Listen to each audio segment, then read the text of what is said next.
Hello and welcome everyone. This is Taco Movie Talks. I'm here with your good friend and mine. It is Matthew. Matt, how are you doing today? Pretty good. How are you doing? I'm doing all right. We have a really interesting subject matter for this episode. It's Robert Bresson. One of the France is it's so ripe with talent. But we were talking and I think Bresson, when it comes to film criticism, like you said, but also just notorious directors, he's definitely one of the biggest names from France. And I guess, how did you get introduced to him? And like, what movie did you start with? Because that is, that's a really important thing, I think, is how you dive into these directors like Bresson, because he's got such a unique style. How were you introduced? What did you start with? And if you had a recommendation also of where to start.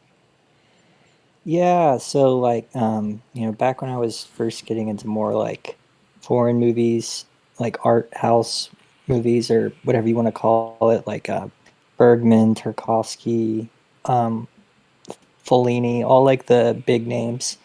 I heard a lot of people talking or posting about Bresson and his films, and I just thought A Man Escaped looked interesting because I like really love prison escape movies. And and I think I also watched a Criterion closet with I think the Safdie brothers, and they like picked that Man Escaped out and like had a lot of praise for it. And I think that was the reasons that I started with that one. And after I watched that one, I was just very like it was so cool to me, like the sound, especially like in A Man Escaped, and like how the story was told was very unique feeling. And I really just started watching more of his movies after that. Like Pickpocket, I think is a great one to start with also.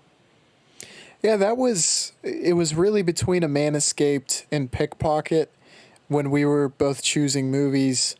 Ended up going with Man Escaped, and I thought it was a phenomenal film.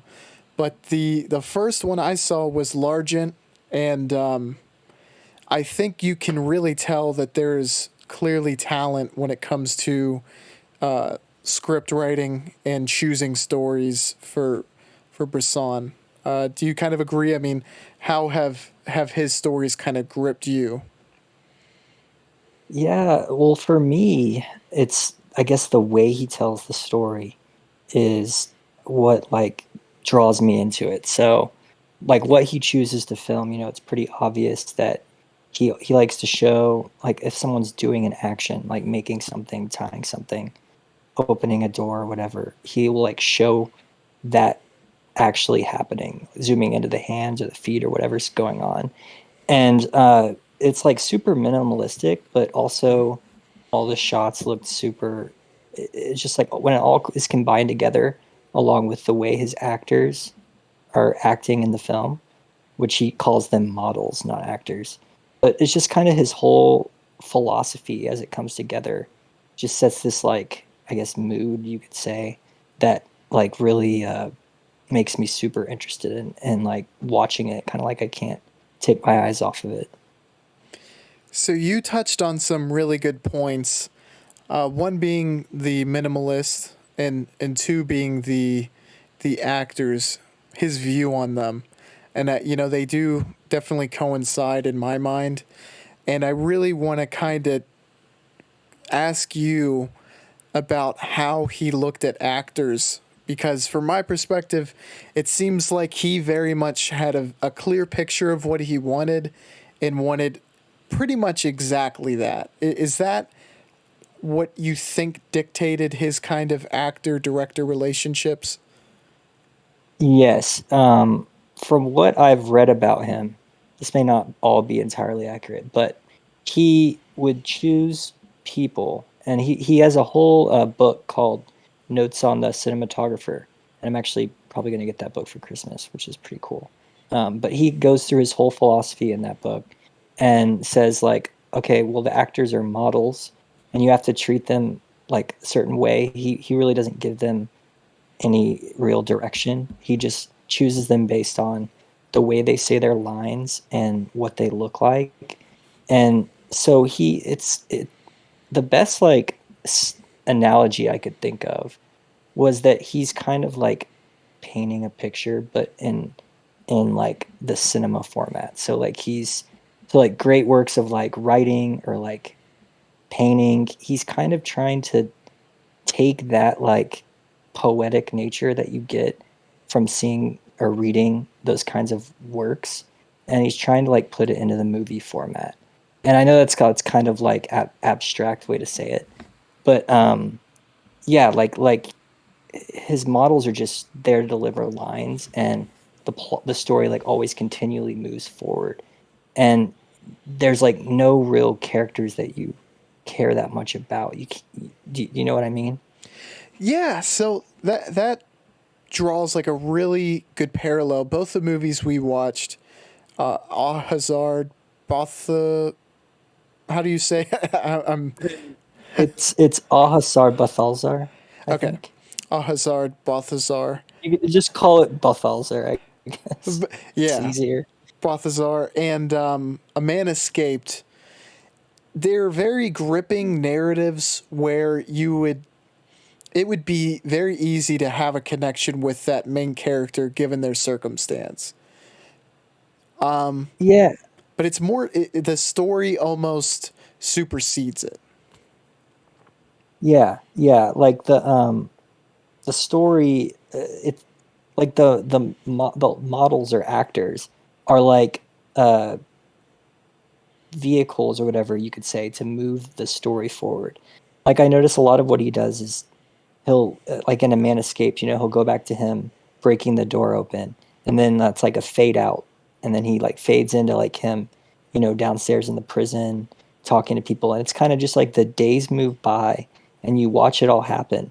But for me, the way it's actually filmed and just the whole direction style, I think that's why people hail him as such a great director, because everything that's going on is like super controlled by Bresson's choices. And it's so unique to pretty much any other movies that have been made that it's like the mark of what you would call like an auteur, in like auteur theory. Yeah, to have that very distinct fingerprint, I think is almost a necessary element to fit that auteur category. And I want to throw a question at you because it kind of struck me while you were talking, and I think the way that he uses the actors and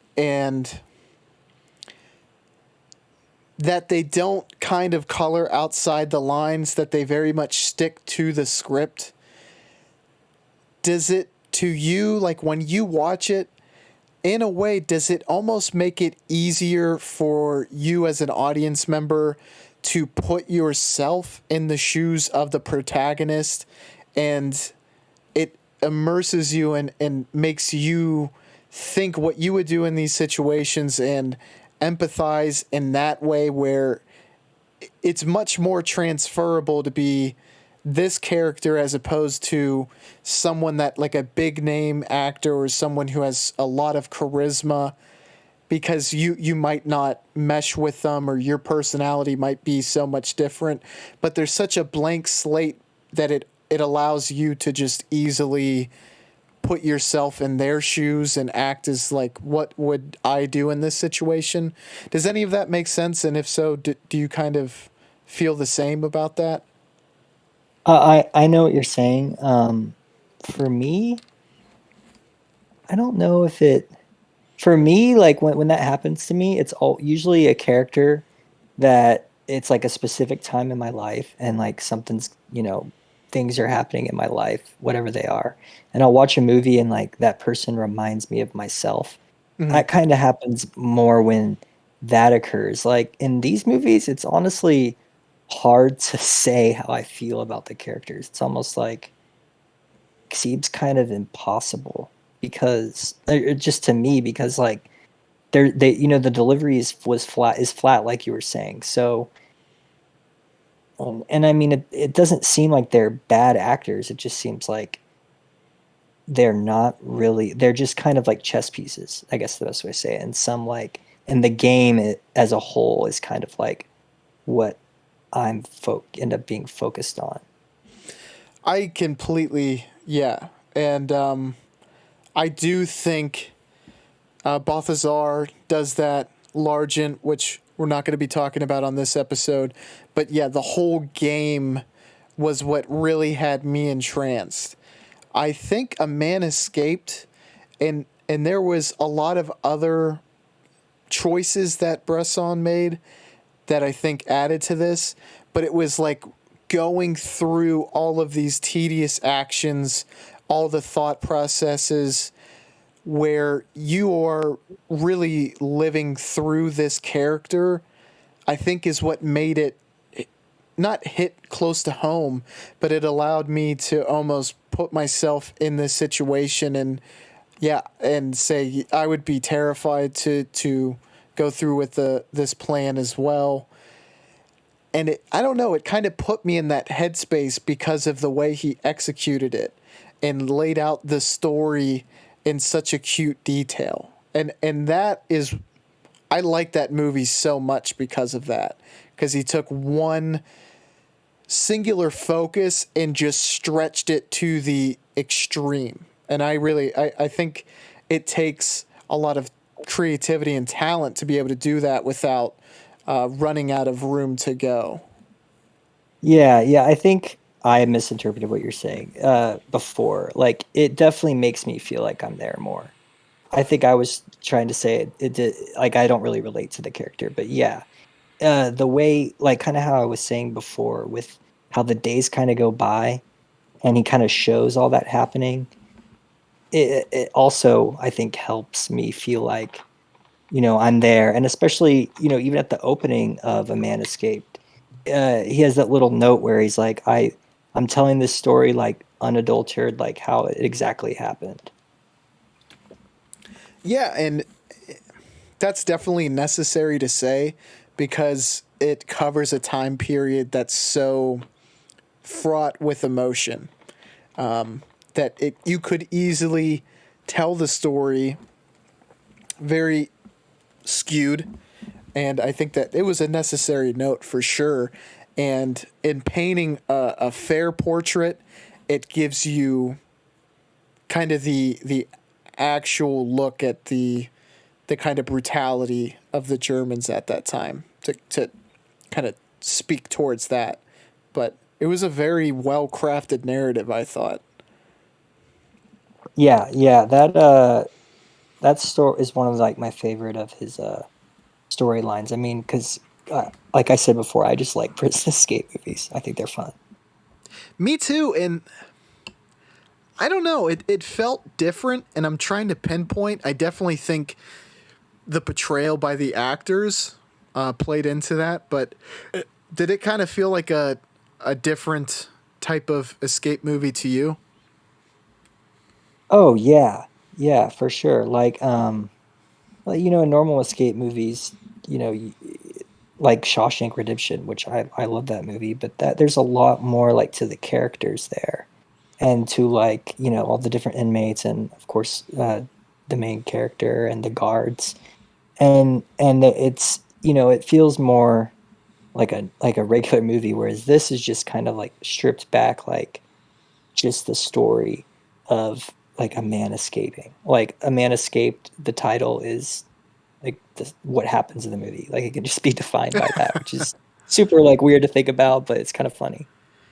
And I think his style and how actors usually act under his direction played very well with that storyline because it gave you a sense that all of these people were kind of stripped of their identities and their personalities. So it worked on that like an extra level to where it helped the story as well. Yeah, and thinking back on it, that Jost, he actually seems like he does a little acting. Like I cared kind of for his character.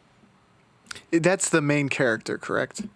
No, no, no. The German. I think he's a German soldier that gets put in the prison cell with the main character. Oh yes, yes, yes, yes. Yeah, he had a lot of kind of facial expressions and body language that I think I would have to agree with you. He definitely, and for how young he was too, I think it would have came off even more had he not had experience. And he seemed pretty comfortable with that role. But I agree with you completely. Yeah, and I guess just one more thing on that feeling like you're there front. I think it's the first thing I mentioned was noticing the sounds. And I think that's something that really like I haven't unfortunately I haven't been able to see a Bresson film in like a theater. But like the fact that everything is so quiet all the time, the sound more so than almost any other films I've seen. The sound really like is a big deal. And it really makes you it draws you into it because for example um the horse or the donkey neighing or whatever you say the donkeys do making that noise and Balthazar and just the small little things you hear since it's so silent all the time they really stick out. So when I started watching Bresson, I thought that he was like maybe one of the inspirations for French New Wave, just because of how stilted the acting was at some point. But you touched on this before, and I don't think this stems from really any country at all, but he's more so defined as being a minimalist director. And aside from the acting, do you feel like the sound being so quiet and like those little sounds having an impact also plays a large role? And is there any other details that you kind of noticed that played into that minimalist directing style? Oh yeah, well first people I don't think he is considered French New Wave even though he was making films with them or not with them but at the same time as the French New Wave directors and they also all loved him. And I think because I think they some of them were pretty inspired or they thought he was like the best French movie director. But in terms of like the minimalist style, um, it's what he chooses to show is as I said like people doing the actions, a lot of the hands, the feet, um, actions occurring in the movie and the models or actors are there to to go through the story. It's such a hard thing to describe, but I would say like since the shots feel minimalist, since the sound is pretty much it's not non-existent, but it's minimal, and then when it's there, it sticks out. Like if any, and also like the violent scenes, like there's several violent in Balthazar, Marie obviously gets beaten and sexually assaulted, and none of that is shown. But he lets the viewer infer what's happening, and based on what he does choose to show. So he chooses like when Marie gets beaten by Gerard and those guys and Balthazar, he just shows like them running out of the house and like throwing her clothes up in the air. So you like make all those assumptions about what had just happened based on that. So that's a minimalist kind of style that I noticed. So going into our first film,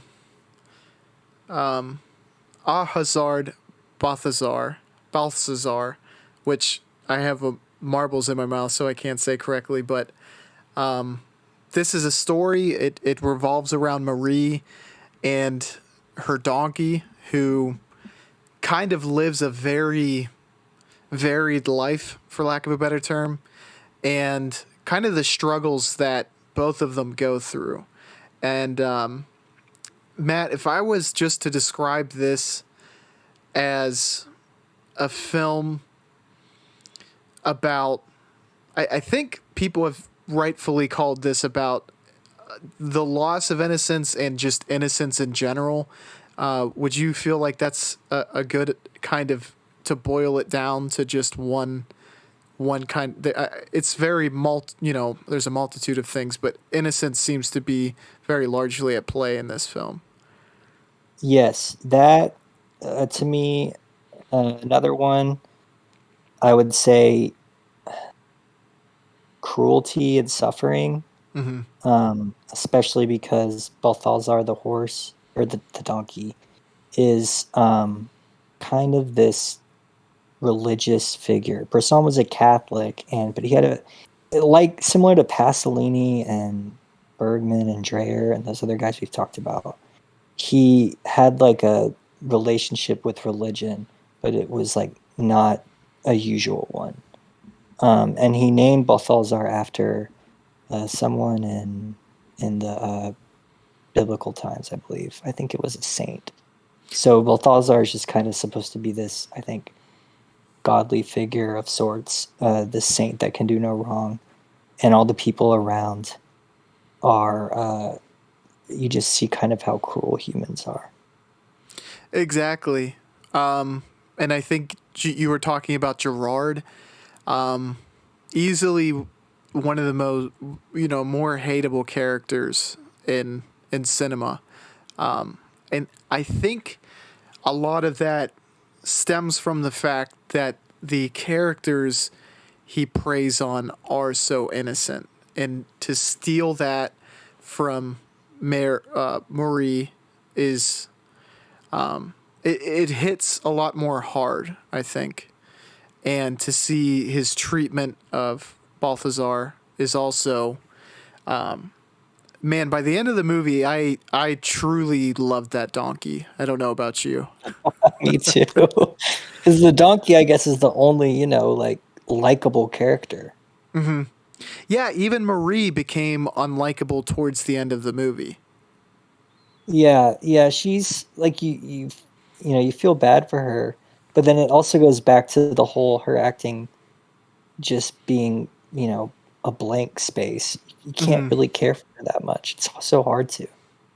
I completely agree. And I was like kind of conflicted. This was a difficult movie for me. I felt like I was missing something throughout. I think the actor portrayals for it played a large part of that because I think the conflict came from the fact that I felt that I should be very much like caring for Marie and like have a deep interest in her finding herself or finding redemption or whatnot. But it was difficult. And Balthazar by the end, I actually did feel a strong connection with, but Marie it was a lot more difficult to find that with, despite all of the trials and tribulations she went through. Yeah, thinking about that, when I rewatched, you know, I only really remembered the donkey the most, like, and especially those close-ups of like his face, and he like seemed like he has like emotion. He seems like a human character, and I didn't remember how Marie is kind of like also a main character. I'd say Balthazar is the one, but Marie is pretty much the other like main character. But thinking so like this movie especially, and most of Bresson's, if not all of his films, are like one of those where you either really like there's no right or wrong about it. It's kind of like do you get something from it personally or not? And like to me this movie shows a lot about like loss of innocence growing up, but also kind of just how like humans act. Maybe not all the time, like not everyone acts like a horrible person like in this movie. But a lot of life is like struggling. And also I think another reason this movie resonates with me is I think Balthazar acts as like this symbol for good, pure good in the world, or what Bresson would probably say in Catholicism, like what Jesus was supposed to be. And um, it's just kind of like no matter what Balthazar does or doesn't do, people are going to act like this, and it's just going to keep going on. It kind of like the summary I kind of came up with in my head was just that saying where when you die, like life goes on. Because I think this movie is a lot about that, because I think death is a huge theme as well. And it seems realist, but maybe even optimistic in the sense that you said it's like evil exists past the death of an evil man, right?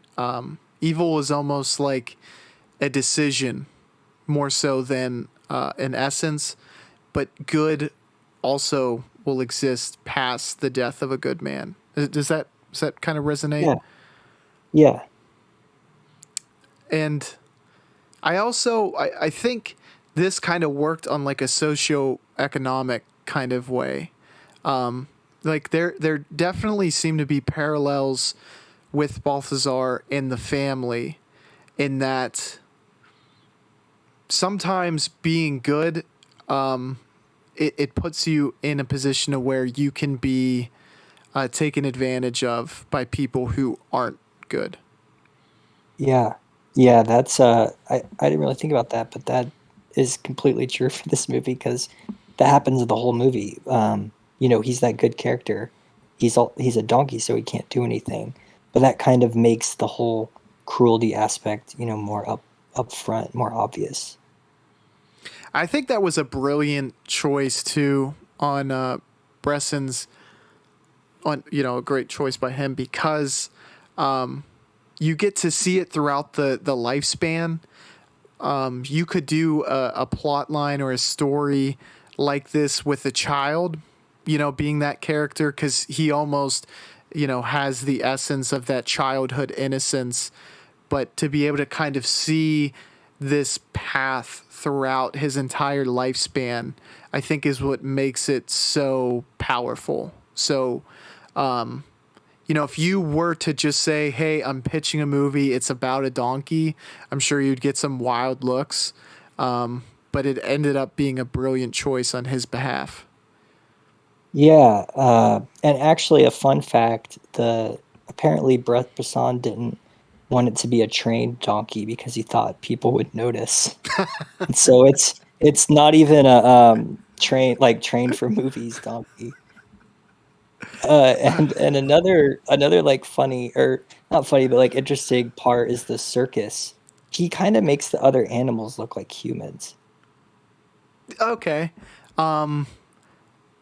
Which I'm trying to think of that scene. What was there? Isn't there isn't there a part where they go to the circus with him, or he's um Is he on doing that the stage? math problems during? Yes, yes, yes. And the alcoholic guy is who was his owner at one point, is like watching. Yeah. What did he do that kind of caused the huge stirring? He didn't throw a bottle at Balthazar, did he? No, it seemed like that was gonna, thinking back on it, it's hard. I just remember it fading to him walking away with his two donkeys, and I was like, what happened? But that he does that a lot. You really have to like put together the story yourself. Like I'm thinking, like I don't even know if Gerard dies or not, because like there's a lot of like off-screen sound. Mm-hmm. He does that off-screen sound a lot, where you kind of are like, oh, okay, that's happening, but you just have to go based off the sound. I agree. Yeah, because they definitely don't show on screen.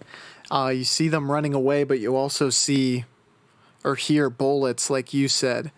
Yeah, And I guess it's almost like the ambiguity it lets you make your own ending, for lack of a better term.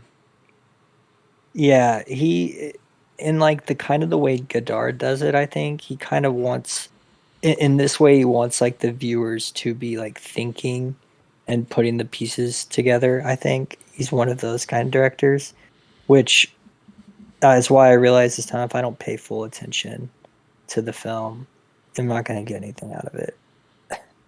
No, and those movies, like I think in whenever I was writing a review for this, this is difficult, but it you get as much out of it as you put in. And I remember hearing that like early on about movies, and I would write them off because of that. And I'm like, no, like they should be immediately apparent to you. And this is obviously while I was young, but now I in movies like this, I definitely can see the benefit to that and like how brilliant movies can be when if you can really zone in on it and you can put a lot of like powerful emotions and thoughts and theories into movies like this. Yeah, and I know we might disagree about this one point, but I get in the same kind of movie watching zone. I don't know what to call it.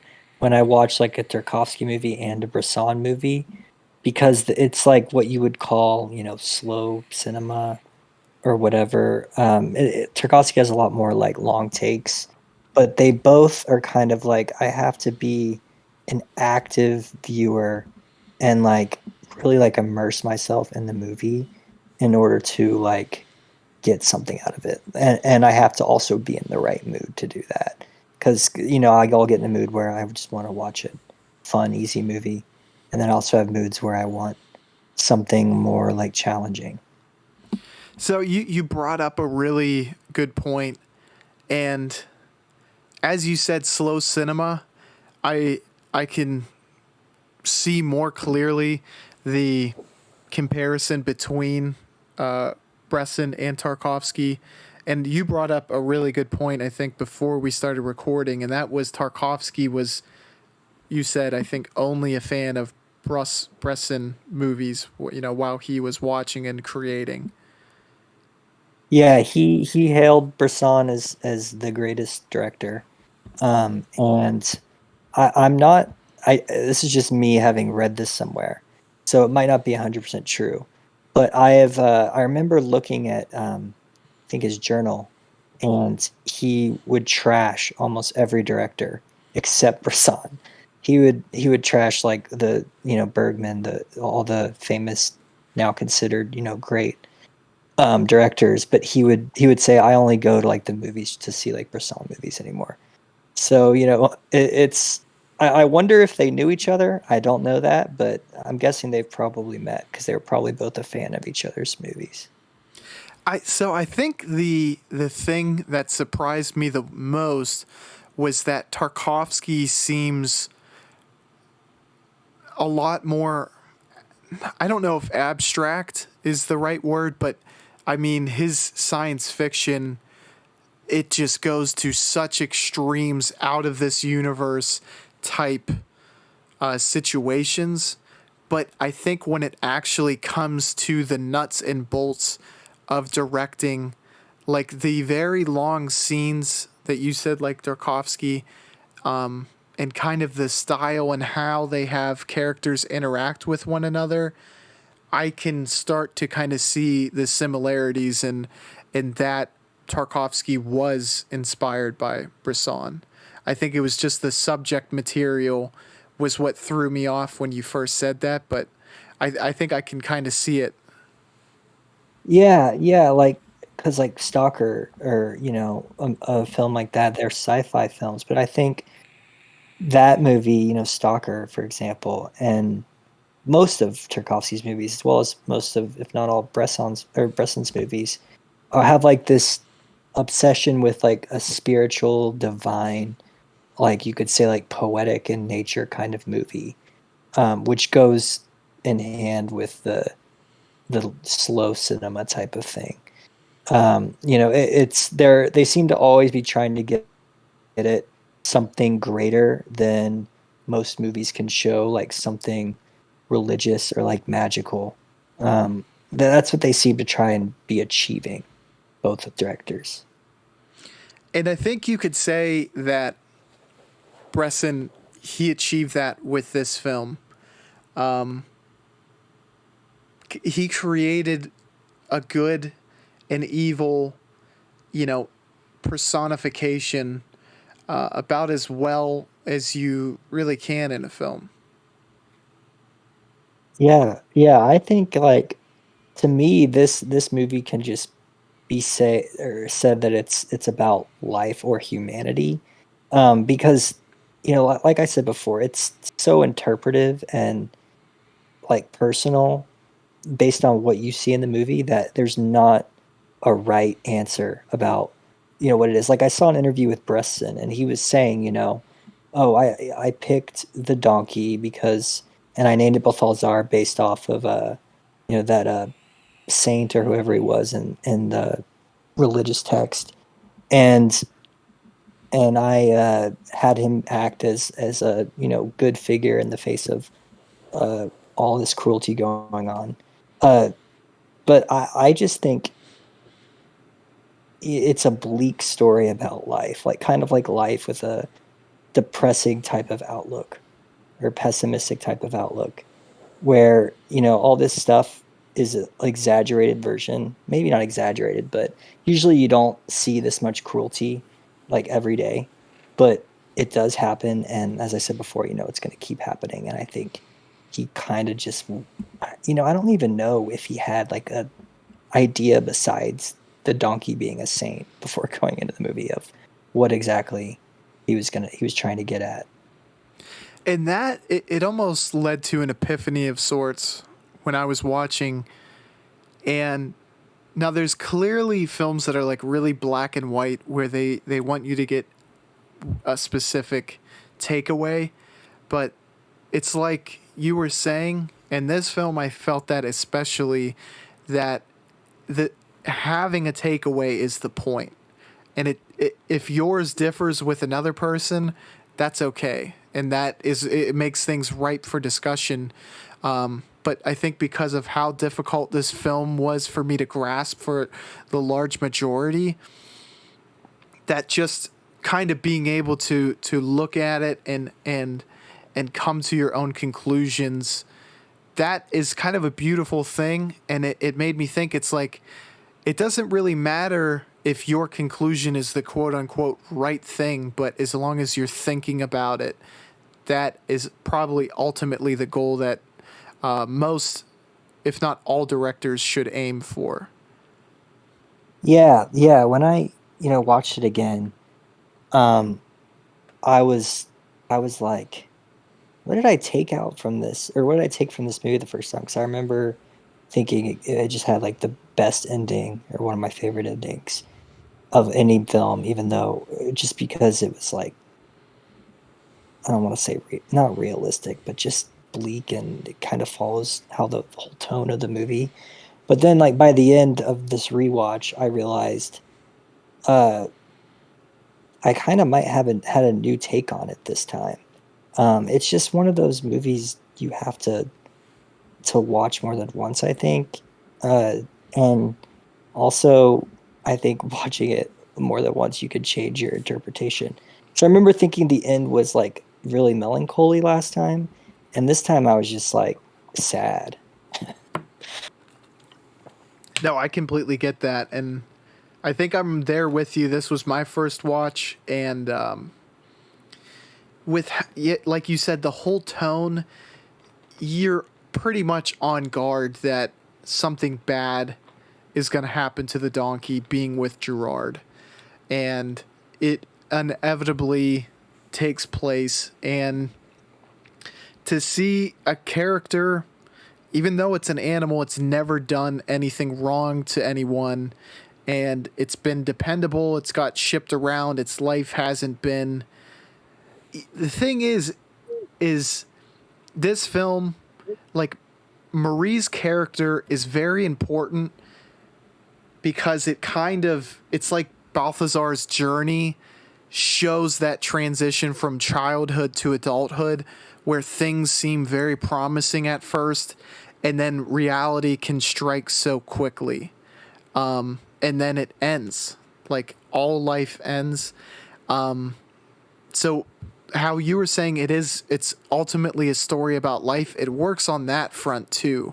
And it really captures a lot of these super hard to kind of write theories and things that take place in life, and it does it in a really good way to where you can fully kind of understand it in the scope of the movie.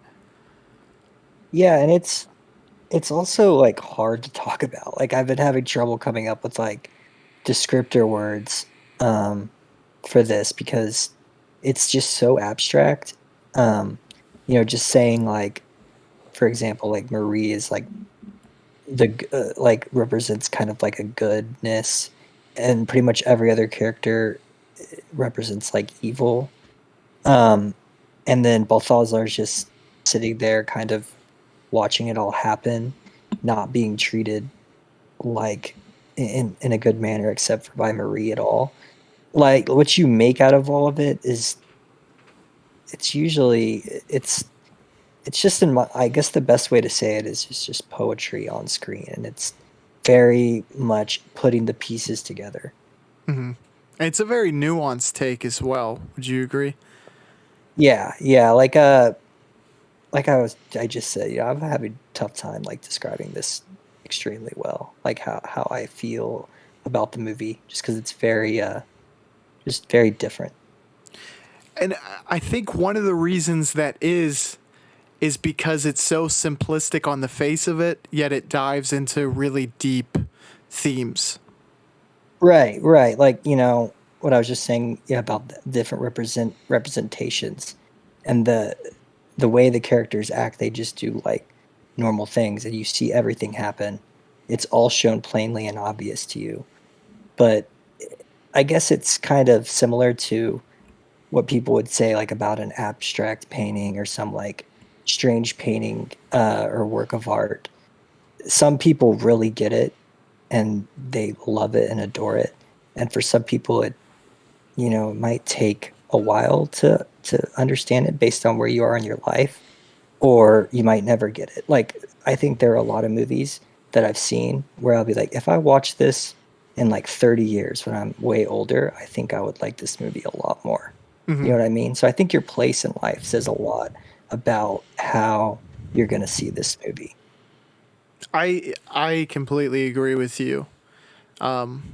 Because this shows such a like you can kind of tell Bresson was at a place in his life where he was fully able to kind of go into his experience and have that all be told in this, where me being, younger than Bresson was when he directed, I think there's a lot of experiences that I just haven't faced where I don't fully grasp what he was trying to say, but the things I could grasp were, I thought, pretty brilliant.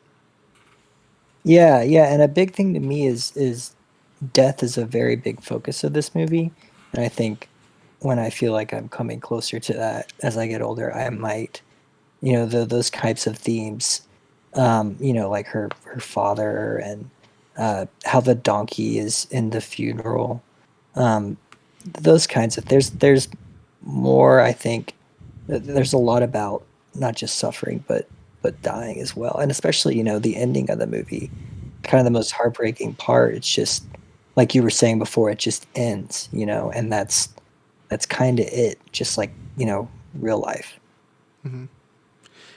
Matt, do you have any final thoughts on this film, and do you have a rating as well?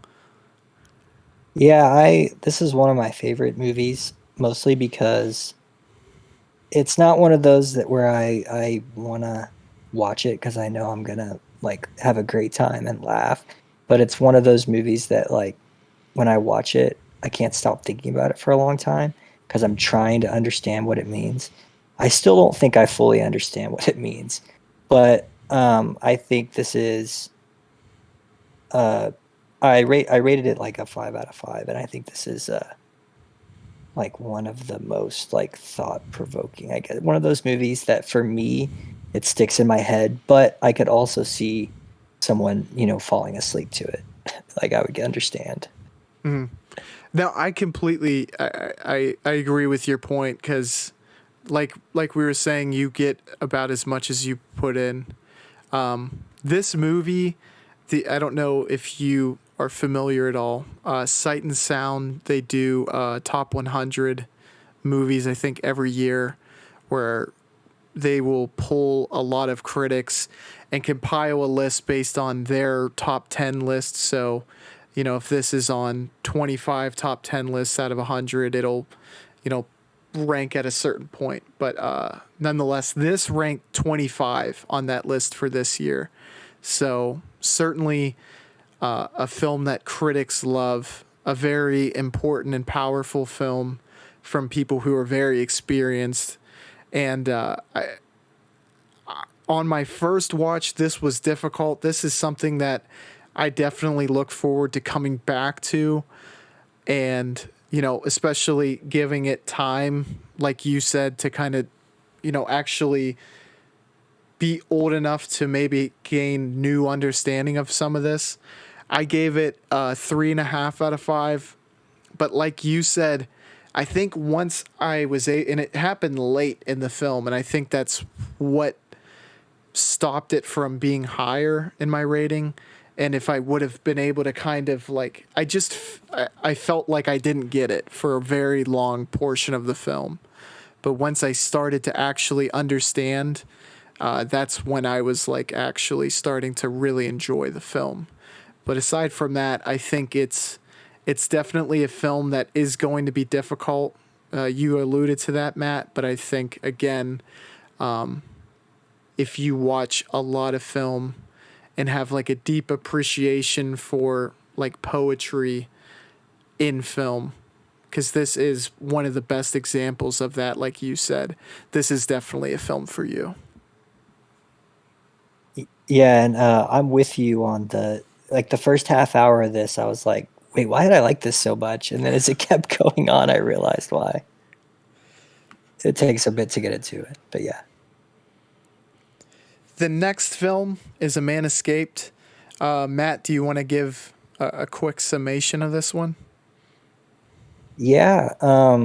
Well, the title is a good is a good summary, but also it's just about a guy escaping a World War II, I guess, jail/camp.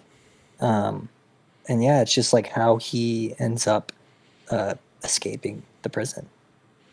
And these little details, and I think that's the brilliance of the film, that the details of this character aren't super duper important. So it didn't like impact my viewing at all. But was the main character, was he a French officer that was captured, that was supposed to blow up a bridge, and was that his crime? Did you pick up on that? I'm assuming he was French because he was speaking French, but did you kind of pick up on the background of our main character in this film? I remember him being French, but I don't. I think I might have a memory about what you said about blowing up the bridge. Um, so you might be right on that, but honestly, I don't remember that well. Nonetheless, like his crime, he got his sentence handed down to him later in the film, and he was in line to be executed. That ends up being kind of a tipping point in this film. But this is like not just a day in the life, but you feel like you're living like basically next to our main character throughout his whole stay in this war prison, I guess, for lack of a better term, because you get to see pretty much all the important aspects of his day to day. And I really liked how it kind of got into the nuts and bolts of this character's stay. Yeah, me too. that's basically what the movie ends up being all about, is his like day-to-day prison life and kind of how he escapes. Like very much focused on, he does it a lot in Pickpocket, when they're stealing, wallets and whatnot. He focuses in on them like stealing. I think they were actually professional. They were real professional thieves in pickpocket. I might be wrong on that, but he, focuses on what their hands are doing, taking it, passing it to each other. Just like here in Man Escaped, there's so much focus on what he's doing to escape, like when he's making that hair braid type of rope, and when he's chopping on the wood with the spoon. All those different things to me stick out as like the most important parts of the movie, which is so strange because I can't think of another movie where them doing tasks like that is like the what sticks out. Yeah, I completely agree. And you get lost in the meticulousness of the film. And it that's what drew me in, is it feels like you're going through all of these tasks, and in through doing so, it's like the palpability of this decision, of this action, starts to dawn on you, that it really is a life and death mission. Yeah, yeah, it makes you, especially the first time, it made me, nervous at the end if you actually were going to make it out or not. Um, because it's all it is building up to that moment, and then after the moment, and the movie ends.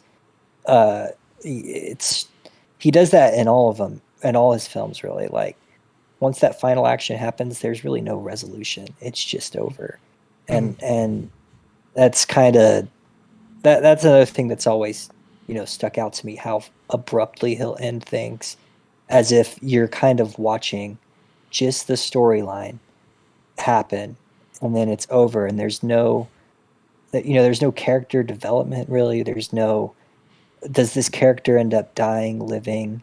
Do we care that they do? It's just kind of like this character escapes, like, and that's strictly what we're going to show here.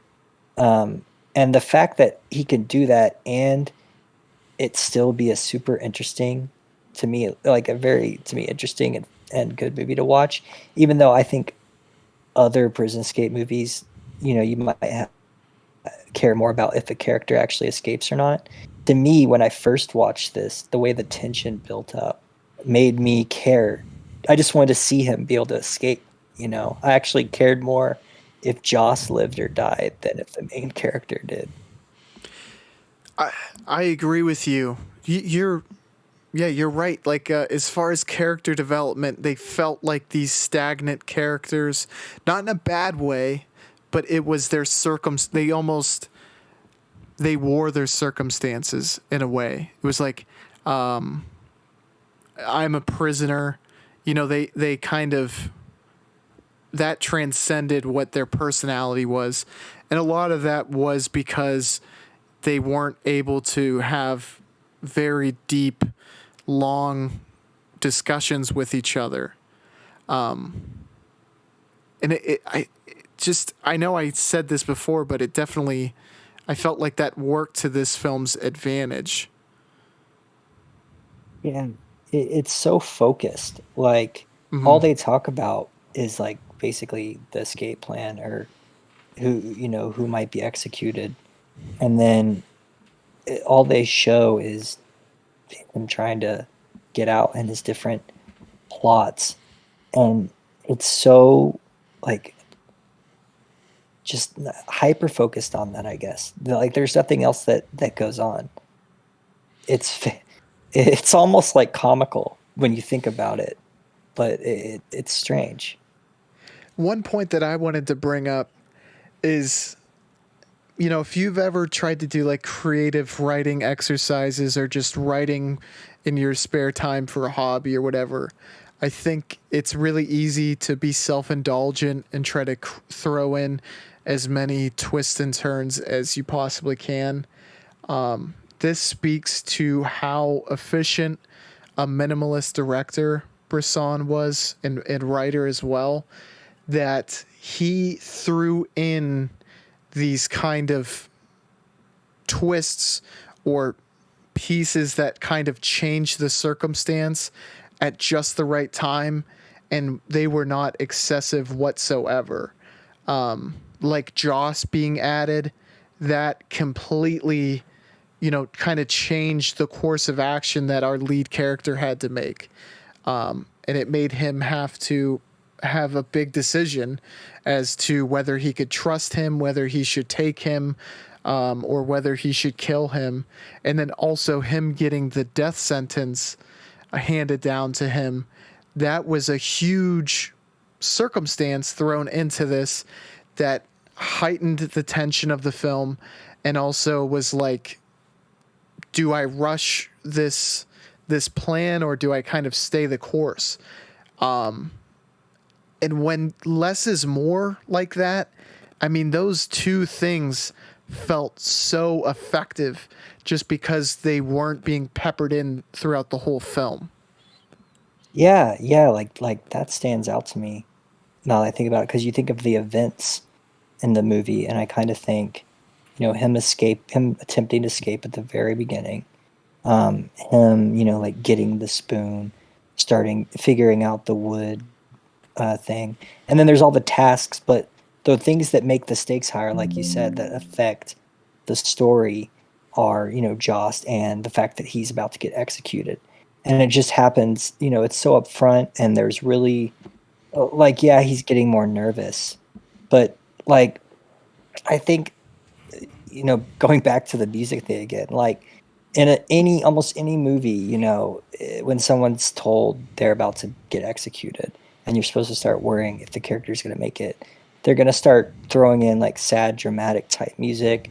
Stuff's going to build up in the movies, like the editing and the way that stuff is filmed is going to probably change to make the viewer and audience feel more, scared. But here it's like the same exact kind of shot. He like doesn't switch shots around. He kind of does the same. He continues to film the exact same way, but now it's just like this new uh obstacle is in the way, and the way he works through that is showing the main character trying to work through it. And I think that that's kind of what helped contribute to me, like, because this movie was one where I was constantly thinking, like, what the hell would I do in this situation? Those meticulous little decisions, those meticulous actions, like, it almost felt like I was living through this blank slate. Yeah, like the way he does the hides things in the door, and cleans up the mess, and all these little things. It can almost be like a how to escape this exact prison movie, like showing it, demonstrating it, but through these actions and what is shown on screen kind of does make you feel more there in that way, because you start thinking about what you just said, like what would I do if I were in this scenario. And the way that he's I guess the way that the tension kind of builds up, besides those events happening, is just those actions that he's doing. For me, well, like tying the, like I mentioned earlier, when he ties the rope, and when he's trying to acquire different materials to do things, and when he's trying to hide things from the guards. It's those little things that you're like, well, if I were escaping, this is what it would actually be like. And so that's, since it actually feels real, uh, it helps you, I guess, feel more like you're there. Yeah, he definitely. Now, I kind of wanted to ask you this. Do you feel like, because I think we talked about this film movement before, and is it's the Italian neo-realist film wave, and that took place during the 40s and 50s. Am I correct on that? And also, do you think he was inspired a lot by that? Hmm. Um. Yes, I do know what you're talking about. Um. In this movie, since most pretty much all Italian neo-realist movies are, about stories of like the poor or the working class, and they're filmed on location. This one, I mean, he does make, this feels like that in terms of like the way the black and white is shot, I guess, and maybe also because it's a prison and the facility kind of looks like you are right in a way. Like the movie kind of feels like you're watching Italian neorealism from just the way it's not like his style of filming, but like I guess the way the lighting is would be the best way to describe it. Yeah, and like I guess how do you think Bresson kind of inspired others that followed him? And I know you said that French New Wave directors were big fans of him, and I can't help but feel like there are similarities. It's just impossible for me to put my finger on them, but I mean, they have to be inspired by him, right? I mean, and can you kind of put your finger on what they took away from him, I guess? Yeah, I think, you know, I take like the main theme of French New Wave, which is like making a movie that's different than like a classic Hollywood film where there's sets, there's like dramatic theatrical acting, um, not shot on location, um, like a different way to make a movie that's focused on purely the narrative structure, the acting performances, and the plot.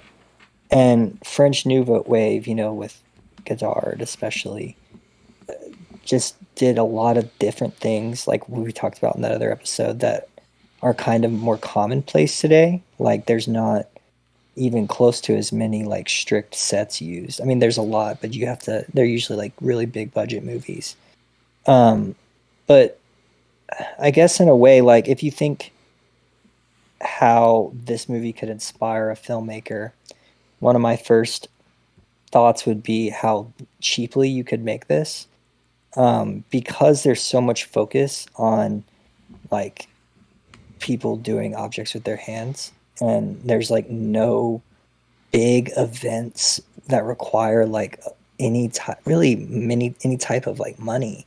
Like you think all his movies are so minimalistic, how you've been describing, and the fact that he can make something uh that can stand out and be so unique from pretty much any other films that are made, and also the fact that you could do it without like having some kind of crazy expensive technology camera or set pieces, I think would be the biggest inspiration for other directors, as well as his kind of like poetic and uh, the poetic nature of his movies and what he chooses to film. I think especially the French directors see it as pure like a pure, they would call it like pure cinema or some kind of pretentious wording like that. But like because I've seen like interviews with Godard and he talks a lot about Bresson. And the way they describe him, it's kind of hard to interpret like why they love him so much. Mm-hmm. But I think mainly it's that unique way, just in general, it's that unique way of doing a movie that is completely different from like classic movie, a classic American movie from like the 50s, which is what was what movies were before, these guys came along. When you talk about pure cinema, and I think there's a huge, maybe negative connotation to this, but it might kind of sum up what my mind goes to. And I think it does kind of describe Bresson, but it's putting substance completely over style. Is that something you kind of agree with? Do you feel like that's what the essence of quote unquote pure cinema is? And if so, I mean, because to me, and again, I mean no negative connotation from this, but I think he's trying to lay it out as simply as possible and then kind of letting the themes do the work. Do you kind of agree with that too? Because it seems to be all substance, and he doesn't try to add these stylistic pieces to kind of maybe make up for any deficiencies. Yeah, yes, I agree. And but the crazy thing is that by not doing that, it's like he does that. You know, Mm-hmm. because like Bresson movies look only like Bresson movies, but yet he's really not like stylish like a Godard film is. It And certainly about the sticks out. Like you're watching a Bresson movie.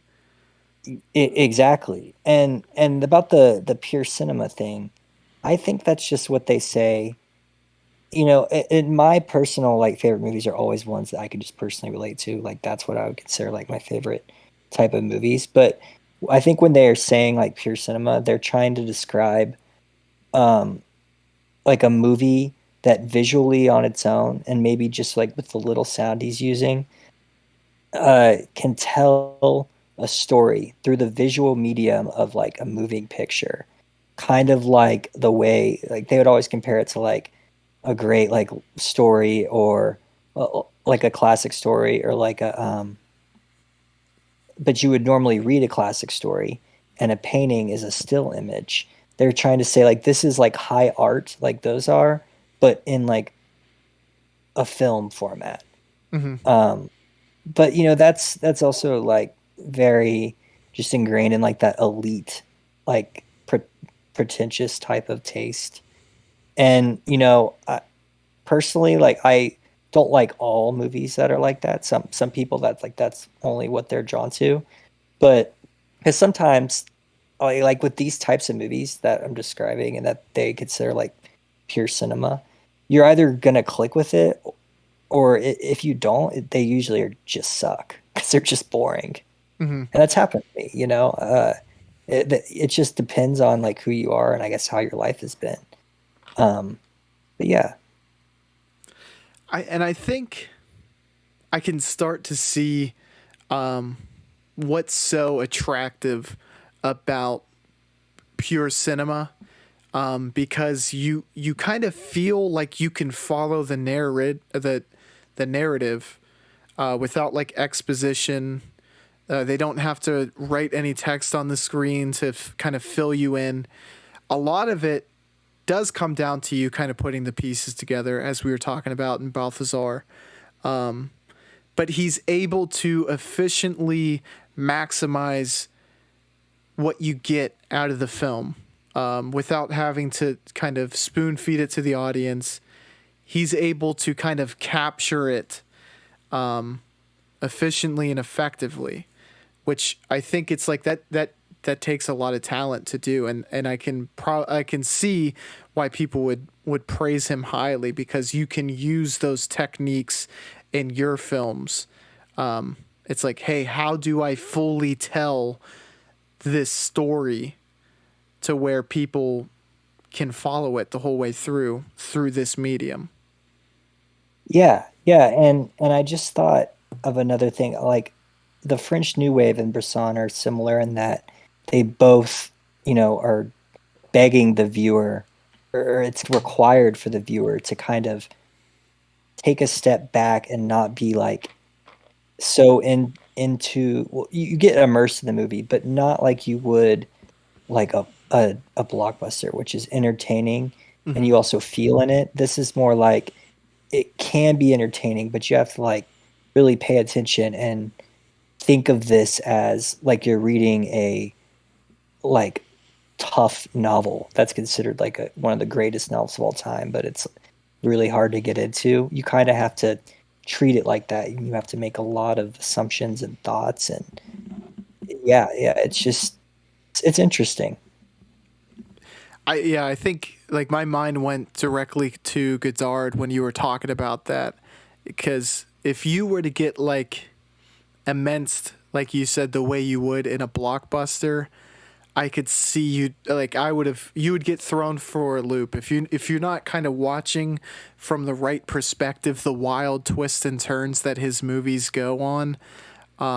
It would be like really easy to kind of get lost in what's going on. Yeah, and some things, like nothing's absolutely necessary that you don't miss it, but I feel like missing even like certain shots can be vital to your understanding of the whole movie. Mm-hmm. Yeah, with both Godard and Bresson, because it it doesn't it impacts the actual actions of the character. If you were to miss the soldier going into the same cell, I mean, it completely paints his actions throughout the rest of the film. So you would kind of be like, well, why is he acting like this now? Because it's a major plot point, and every decision is very impactful, I think. Right, and also because of how it like like you were just saying how he goes to that cell the same way every time. There's like a routine that gets created in the way that he does the days I was talking about before. Like he fades into the next day and he does his certain routine. It's kind of like very routine based. So if you're immersed in the movie, you kind of know, you don't really know what's going to happen next, but you have an idea of how stuff is going to flow and repeat throughout the movie. So I want to reference the same list that I did previously. It's the Sight and Sound list, and I want to ask. I can't remember the exact name of the film, but number one on this year's list, and you were talking about the routine being the same over and over again, and it made me think. I think it's a 4 hour Gene movie. Dealman. Say that again. It's Jean Dealman, and then like it's her address. I forgot what the address was. Have you Yeah, seen I've that seen film? it. Yeah, it's like what you were just saying. It's like purely just a routine. It was interesting, but it was like 3 hours and 20 minutes. And I remember I don't think I watched it at the right time.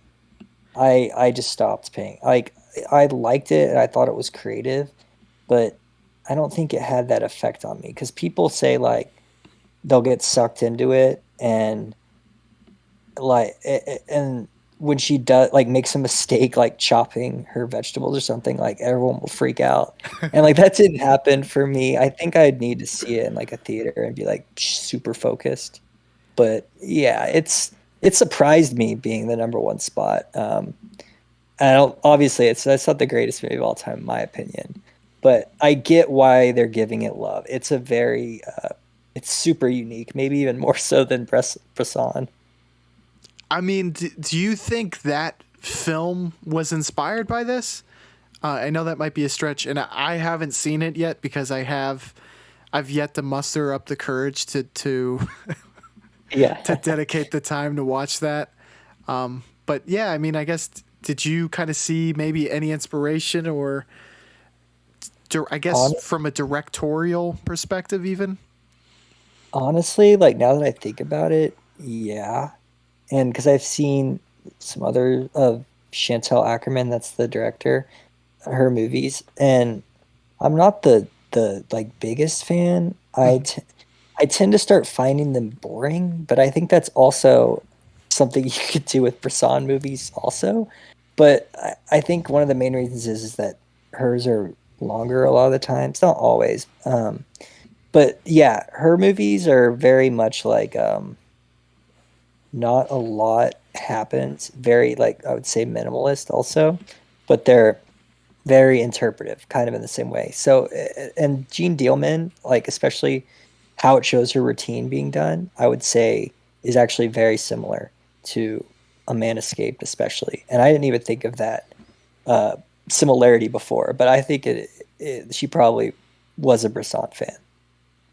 There's another like, and I feel like I've been hitting on this nail, but it works in so many different ways.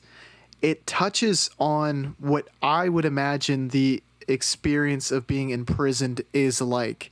That routine is paramount to your existence in jail, because you have nothing else except for your routine. So, like in a way, I feel like it illustrated that pretty perfectly. Yeah, yeah. I've when I think about you think about jail, it's obviously scary and it's not any fun. But I think, I've never been myself, but I think the thing that people probably forget is how boring it is. Hmm. And like you were just saying, like it's so routine. Like you got to wake up at a certain time for whenever they, have the meal ready, and you just sit in your cell and maybe like play basketball for an hour, maybe. Like I can't even imagine how the days start like melting together, kind of like how this movie shows. One thing I want to say about Bresson, and I ultimately find this to be the case anytime we record, but he's a director that I think really benefits from having someone to discuss the films about, to kind of explore deeper what they were going for and the elements that work in the film. Because I find I kind of look at these films and I'm like, you know what? There was so many brilliant things done by Bresson in these two films that kind of getting to get another perspective on it really illuminates it. Yeah, I think like the movies where you can get the most out of it by discussing it with other people is definitely Bresson. Like I'll go and read so many reviews for his movies because I love seeing all the different takes, and I usually am like, oh yeah, that he is right about that, and then you realize all these interpretations. This movie can mean usually like so many different things, which is just wild and like a mark of like someone I think is like truly unique and stands out from even like the best of the best directors. Like Bresson still stands out as being like a unique voice, like having something to say. I agree. And kind of going into that specific to this film, what was kind of your takeaway from it? That's hard. Oh man, the takeaway. I mean, what's yours? It's hard to have a takeaway from this. I mean, to me, what I just enjoyed the most is like the actual viewing experience. That's very different than Balthazar for me, which I thought more about after. And in this movie, or in A Man Escaped, I think I was like enjoying it more when it was happening, and after, I didn't even think that much the second time about it. Hmm. The first time I was, because it was like my first Bresson film, I was so like entranced with like how he was filming, and that's like why I enjoyed it so much. I completely agree with you. Balthazar, it almost left enough space for your mind to dive deep into the film. This was almost a film where I was so much entranced by the everyday goings on. But like it struck me on a level, and it felt like he was trying to almost commentate on like decisiveness, and taking action, and not just being deliberate about things but being calculated. Yeah, yeah. The calculative, like meticulous aspect stuck out to me. I think more than anything else, and it's the same way in Pickpocket. And I just get this feeling like this is like cool to watch for some reason. I don't know what it is, but like I'm enjoying like watching these people like chop wood off with a spoon or like steal people's wallets. There's Hmm. something like fascinating about it to me. I don't really know how to describe it. Yeah, I don't. I literally, I don't know how he was able to achieve that, because on the surface, that sounds like such a hard sell, but I know. he did it. he did it in this film, at least for for me, and it sounds like for you as well. Yeah, yeah, I can't imagine going to a producer and saying and like giving him this script and it has all these like showing the hands doing whatever and he like picks the wood off for like 30 seconds to a minute and then next scene it's just like they would look at I think they would look at it and be like what like what I don't understand like why well how is this like a movie it's very strange. I imagine his directing style is was super one of a kind. Like, and this would be something that a producer would have you would say, all right, we'll montage this, or we'll do like a super fast cut to just kind of breeze past that. But that's the meat and potatoes of this film.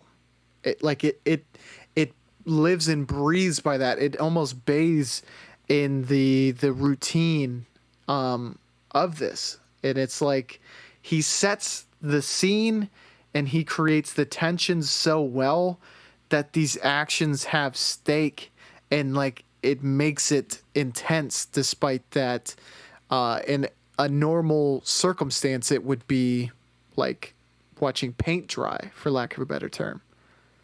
Yeah, I think you put that perfectly. Like though especially the montage thing because in any other prison escape movie well like they're gonna have them like digging at how whatever their escape route is throughout the movie but that's never the focus like the focus is the escape but it's usually the relationships with either the guards or the other inmates and kind of how that functions in terms of like making the escape happen rather than literally just him literally just escaping like himself like scheming himself Mm-hmm. coming up with ideas through the voiceover is kind of like the focus like you said so on paper it probably looks super confusing but then when it's on screen it really is the to me it's like that cinematography and especially the way the sound like I've said so many times like one of the moments that sticks out most to me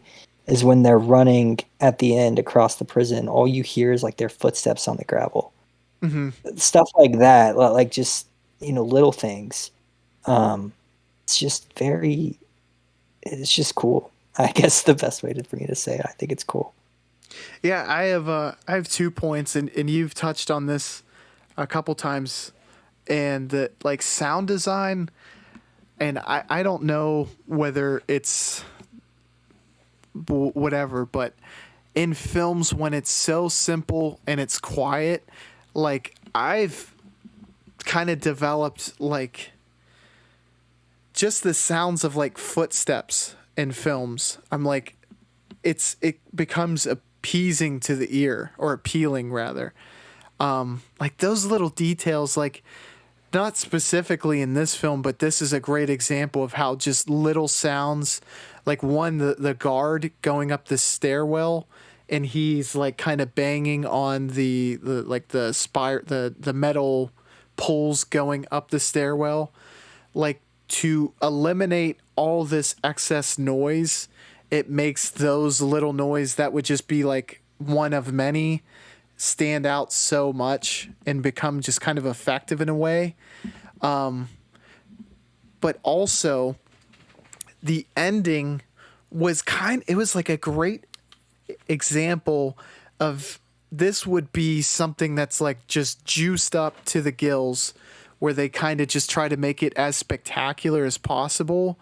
But this film did it in such a realistic manner to where like it wasn't kind of hyper. The story wasn't hyped up at that point, which is so different from what you would see in any other film as well. Yeah, like I noticed like when they actually escaped I didn't even quite fully realize that they were out until the shot changed. I just thought maybe they went over another like part of the building. Um and yeah, to me like the a good way to talk about the sound is that it almost becomes like another I don't know if another character is the best way to say it, But like, I was thinking of Balthazar when Gerard and they're like on the in the car, and you hear other cars passing, or when he's out in the woods or whatever by the road with the donkey, you'll hear a car coming up, and my mind immediately, and this is with pretty much every sound, what it does is like it makes me think, well, in the car scenario, like, oh, someone's coming, like it's not going to happen now. But normally in movies, that kind of emotional shift or realization is done by the soundtrack, like the way the Mm, music is playing. And here it's kind of like so much, there's so much important stuff that happens off screen, and the sound tells you what's happening. Which is, it, it's very just, I guess, interesting. I don't know. Uh, to me, I mean, as we said before, it like immerses you, draws you in more. But I just can't think of another movie where sound kind of does that for me. Or it's much more obvious and less quiet. And when it's more quiet like that, and everything's more quiet, and there's not a lot of dialogue, it just becomes such a uh, like reigning factor, like overarching like part of the movie. yeah, it's so weird. You really you don't realize the impact of those things in film because, like you said, soundtracks they're so prevalent in film today. But when you see something like a Bresson film where a lot of that's stripped away, that's when it's most noticeable, and it allows that vacuum creates space for other things to have more impact than they otherwise would. Yeah, exactly. You put it in a much more concise way of what I was trying to describe. Yeah. I think this film it kind of touches on that there's going to be doubters in a lot of decisions you make, and that kind of having trust in people despite how hard it can be situationally is off it's often necessary as well.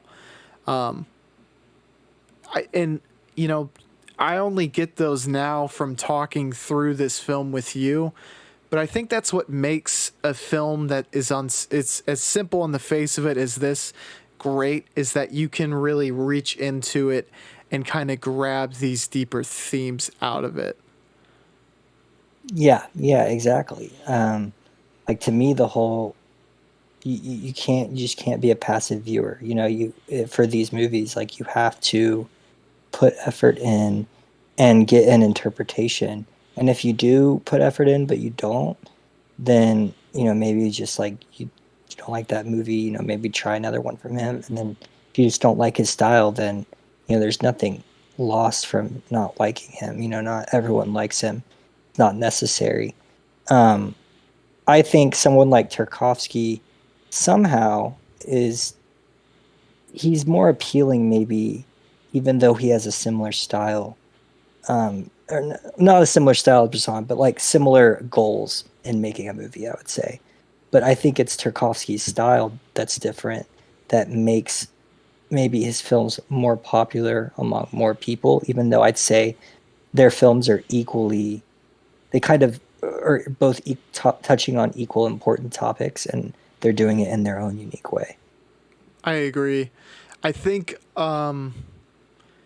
the excessive style that Tarkovsky has in his films might be what's alluring is it breaks up some of the scenes like in Mirror or any of his films really for that matter. But one point that I was kind of wanting to make about Bresson was that I thought in Largent was a lot more self indulgent as far as that films felt like there was like a twist and turn every 5 minutes. And from when we were talking, that was one of maybe his last film. Do you think if he would have kept making films, that would have been the direction that he went, in that he would try to kind of almost keep you on your toes more as a viewer? Yeah, it seems that way. I watched another one of his later movies called The Devil Probably is also pretty self-indulgent, and I really like that one. Um, but yeah, as he made more films, I think he became like more Bressonian is what people would call it, like just his style. He had such a strict in that book I mentioned earlier, his notes on cinematography. It basically lays out like a philosophical like grounds for how he's going to make his movies, and he followed that like to the T. Like he didn't break his rules. He had that as his style. And I think that the more and more he made, maybe the more kind of rigid and strict he could make his films like to that philosophy. So you could make more choices like his actors and the stories he wanted to tell and whatnot. Yeah, for I do have to say his actors, like you said, clearly the relationship or the way he directed them is evident, at least from my perspective. And I kind of wanted to talk to that. I saw an interview recently.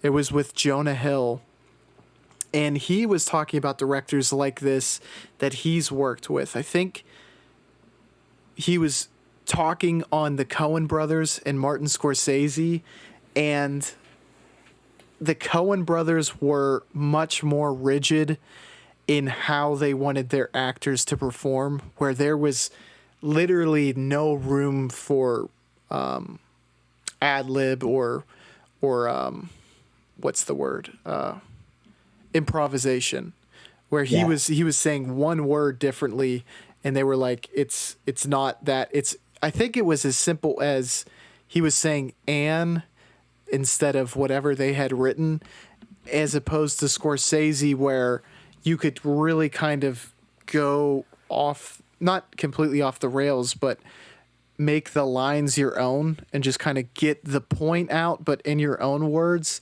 And I kind of want to ask, I mean, both clearly have their place in cinema and can be effective, as you can tell by what Scorsese and the Coen brothers who have made.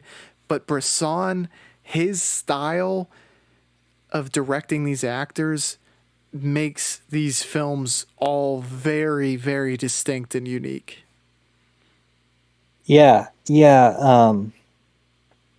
Yeah, what you were just saying about the directing styles, like I was thinking about that while you said it, and I realized I don't think I have a preference because I think of so many directors that did it the more loose improvisation type of way, and I think of like Linklater did in the Before trilogy, and like I think Cassavetes is known for doing that, and but and then or and Jack Rivette, another one of my favorites, and then you have the stricter people like Stanley Kubrick was like that, Mm. and it's like there's no right or wrong way, um, but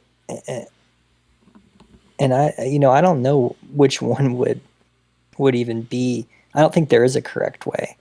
I just think it depends a lot on the director and what they want from the film. And I think a lot of the directors that are better at working with actors probably lean towards the improv style. Mm-hmm. It just opens the door to, like, that's what makes the craft of directing so interesting to think about, and then also like how we define greatness so interesting, because there's so many decisions you can make, and you can go every which route, and obviously the final product is what matters most, but that there's more than one way to skin a cat and be like a transcendent director while not following in the footsteps of others. I mean, that's where the true artistry of directing comes in. Right. And I think a lot of the times like the directors have such a like image in their head that they have to see on screen that if they're not getting it right with the actors, then they're gonna get upset. But then someone like Bresson, the way he seems to approach stories is that he wants to, since he's not even focused on the characters, he just wants them to act however they want or act in his, blank kind of way and just like progress the story, like just vehicles for progressing the story. And I don't know, his way of directing in that aspect, like for models or actors, I wouldn't even begin to understand how that works. I mean, maybe when I read his book, but yeah, it just seems like to get a weird performance like that that still feels like it still works somehow, and you don't notice that act like them being non-actors that much, or at least I don't. Like I don't think, wow, these people are bad acting or bad at acting because it's not even like they're trying to act. Do you know what I mean? Yeah, it definitely is. Like as you get accustomed to Bresson, you really fully understand that that is more or less that's how the story's supposed to unfold. The first time, like when I watched Largent, I thought, well, the fact that everyone is acting like that, it almost Yeah. it makes it like, oh, they're not a bad actor, you know? Yeah, it makes it honestly, it makes it like a different world. Like you're not, you're watching some weird different reality, but it still feels realistic. It's kind of contradiction, but I don't know how else to explain it. You know who it's kind of eerily reminiscent of? And this guy, obviously, he came after Bresson, and I can't remember the director's name, but he was the director of Killing of a Sacred Deer. Are you familiar with that film? Yes, I have not seen that, but I saw The Lobster. And I think that's kind of similar in they act almost how Bresson actors act in that Now that, film, right? yeah, now I think about it, I haven't seen The Lobster in like 4 or 5 years, maybe more. But yes, like from what I remember from that movie, they do act like robot-ish, which is like Bresson type of acting. And that makes the what occurs in the universe seem plausible. It works so well to do that. Yeah, it's kind of dystopian, like dystopian society is kind of what that morphs the world you're watching into. So Matt, I would like to get your final thoughts on A Man Escaped and your rating as well. Yeah, I think this is the perfect first person movie to watch. And if you don't like this one, maybe watch Pickpocket. And then if you don't like that one, you might not like him, but you might want to try another. But this is, I think, a great prison escape movie. I think this is like the best display of his style in a way that can be the most appealing to the widest audience. And I gave this one a 4 out of 5 stars. Really a movie that changed the way I see movies when I first watched it. Yeah, I gave this one a 3.5 out of 5 too. And I think at least on first viewing, I preferred this one to Balthazar. I think there's more meat on the bone for Balthazar to where that could like eventually have a greater rating. But yeah, I greatly enjoyed this, and I think it would be, like you said, a great place to start with Bresson. Do you have Yeah. any other Bresson films that you would recommend? Pickpocket being one. Are you a fan of Largent too? Oh, Largent, man, I saw that one a long time ago too, like right after, and I remember not being able to follow it, and that's why I didn't, and I need to watch it again because I think I wasn't in the right. I think I was getting distracted or something, and I wasn't following it. I don't know. It's been a long time, but the other ones that I love the most are The Devil, probably, Lancelot, and Lancelot at the Lake, and Pickpocket. Um, those are probably my favorite of his other movies. Would you recommend Joan of Arc? Yes. It's not very long. It's totally his style. It's a lot of it is just her like saying a ton of dialogue to it's a very interesting take. It's like Passion of a Joan of Arc, but she doesn't have any passion. That's the best way to say it. Yeah, and I saw a review a little bit ago, and it completely makes sense in my head now. When they were talking about Dreyer's version is so fraught with emotion, and that Bresson went the exact opposite way, which makes absolute sense with his directorial style. So they're like kind of polar opposites from what I've heard. Yeah, they are 100% polar opposites. You don't, in the same way that you care about in Dreyer's version, you kind of care about Joan of Arc. In this one, it's just more like, okay, this is probably how this actually happened, like how this trial probably went down realistically. Um, it's it's very different, and I think the way what you just said is like the perfect description of the difference. Yeah. Well, Matt, I appreciate you coming on. This was a great conversation as usual. So I really appreciate it. Yeah, thanks for having me on.